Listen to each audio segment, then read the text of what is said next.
Ciao amici e amiche del segno della bilancia, benvenuti, io sono Angela e questo è Exota Record. È così che mi trovate sui social.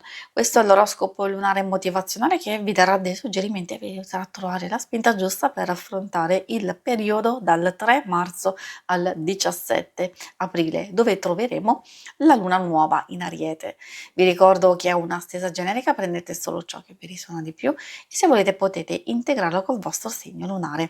In descrizione trovate le recensioni dei mazzi usati e i link per acquistarli. Vi invito a iscrivervi e abbonarvi al mio canale per sostenere il mio lavoro. Vi ringrazio moltissimo se lo farete o l'avete già fatto. E adesso partiamo con la lettura, andiamo ad accendere la nostra luna, vediamo cosa vogliono dirvi gli oracoli, ma prima facciamo un po' il punto sulla situazione astrologica, e cioè in genere cosa ci porterà questa luna nuova in Ariete. Un po' per tutti si prospetta un periodo di ottimismo, di fiducia, di ispirazione e di coraggio, opportunità di mettersi alla prova, di fissare degli obiettivi ben precisi e anche di concentrarsi sulle priorità. Periodo adattissimo per iniziare qualcosa di nuovo e anche per prepararsi ai cambiamenti, per la realizzazione futura. Di contro dobbiamo fare attenzione all'impazienza, all'ansia, alla scarsa concentrazione, al senso di smarrimento, allo stress per dei cambi improvvisi, tra forte attività e apatia. E poi attenzione anche negli affari e nella comunicazione. Diciamo che è un periodo soprattutto molto, molto adatto per liberarsi del superfluo e per purificarsi. E adesso vediamo il vostro primo oracolo, quindi in pratica ci parla della fase iniziale di questo periodo, quindi intorno al 3 marzo. Abbiamo la superluna, a volte può anche parlarci di un obiettivo ben preciso, di che cosa, di che periodo aspettarci e magari anche qualcosa su cui dobbiamo concentrarci. In questo caso ci parla di impegno che verrà ricompensato, quindi è una specie di rassicurazione, cioè dobbiamo sapere che magari in alcune cose dobbiamo continuare ad avere pazienza, ad insistere e che poi il nostro impegno verrà ricompensato. Su alcune cose possiamo star sicuri e certi che siamo sulla strada giusta.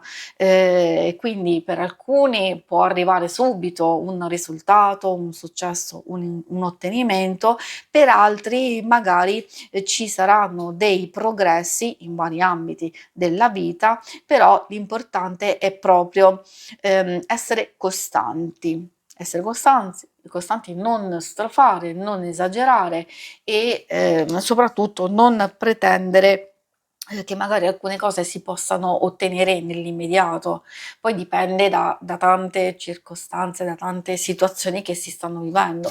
Sapere che magari se stiamo lavorando su noi stessi, sulla nostra interiorità, oppure anche a livello fisico stiamo cercando di fare un qualcosa che magari alcune cose non dipendono solo ed esclusivamente da noi, sappiamo che in qualche modo dobbiamo costruire pian pianino, muoverci in un certo modo e poi ottenere i nostri risultati. Però questa già, come vi dicevo, è una carta di rassicurazione e di ottenimento, che alcune cose possiamo ottenere subito, altre abbiamo solo bisogno di un po' più di tempo. E poi abbiamo Tessitore di sogni, bellissima carta perché è vero, parla di sogni, però secondo me si connette anche a quello che stavamo dicendo, e cioè all'azione, cioè stabilire un percorso, fissare degli obiettivi, impegnarsi con costanza, di non rimanere fermi ad aspettare. Ci dobbiamo ricordare che l'universo lavora con noi, non per noi, quindi non può vivere la nostra vita, ma la viviamo noi con le nostre azioni e con le nostre scelte.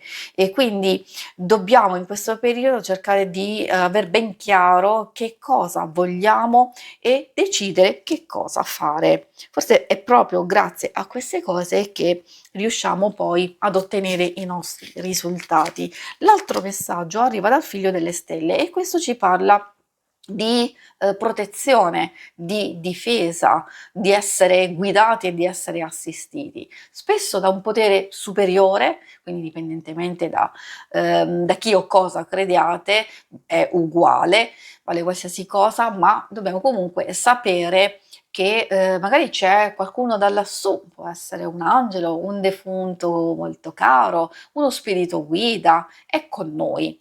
Magari può trattarsi anche di qualcosa di più terreno, magari una persona che ci può sostenere e aiutare, darci degli ottimi consigli, magari anche proteggerci nei momenti più difficili e infondere più fiducia. Adesso procediamo con l'oracolo dello sciamano. Questo oracolo ci dà ulteriori indicazioni su questo periodo, oppure può rafforzare perché magari alcune cose devono essere ben chiare proprio per sfruttare al massimo queste stesse energie che sono intorno a noi.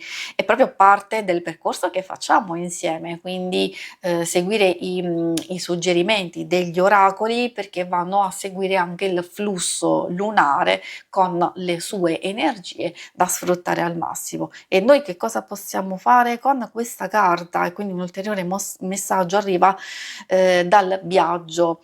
Il viaggio ovviamente ha un significato pazzesco, nel senso di muoversi, di volgere il nostro sguardo al futuro, indica anche movimento, spostamento, quindi è vero che si può trattare di vero e proprio viaggio. Magari alcuni di voi stanno programmando questo viaggio, una vacanza, può essere un viaggio di lavoro e quindi è un momento giusto per farlo, oppure sia per farlo sia anche per pianificarlo.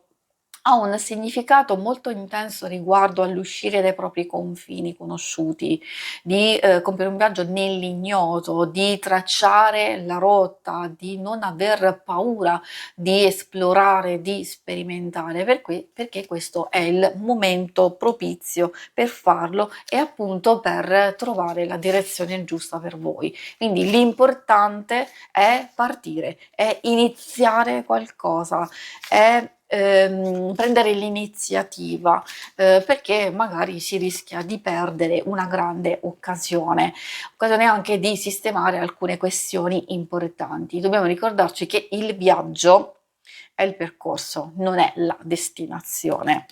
Poi troviamo l'immobilità. Vedo che sta uscendo spesso questa carta in queste letture. Che cosa vuol dire? È vero che può riferirsi a qualcosa che è bloccato, che è fermo, alcune cose non dipendono da noi, questo è vero, però possiamo trovare il modo giusto per affrontarlo. Oppure muoverci in altre direzioni, però spesso ha a che fare questa carta con un blocco che non necessariamente deve essere combattuto. Alcune cose si fermano e sono bloccate perché o non stiamo perseguendo le cose giuste, adatte per noi, soprattutto quelle che ci fanno stare male, oppure stiamo cercando nel modo non giusto, quindi stiamo compiendo degli errori. Non è un giudizio assolutamente, è un consiglio di valutare, di osservare le cose con occhi diversi e soprattutto con questa carta ci sta dicendo che magari ci possono essere delle paure, dei timori, delle incertezze che nascondono desideri profondi che non ancora siamo pronti a far emergere e che quindi forse è il caso di andare ad esplorare. Poi effettivamente ci può parlare anche di situazioni che sono bloccate e sospese perché non dobbiamo avere fretta.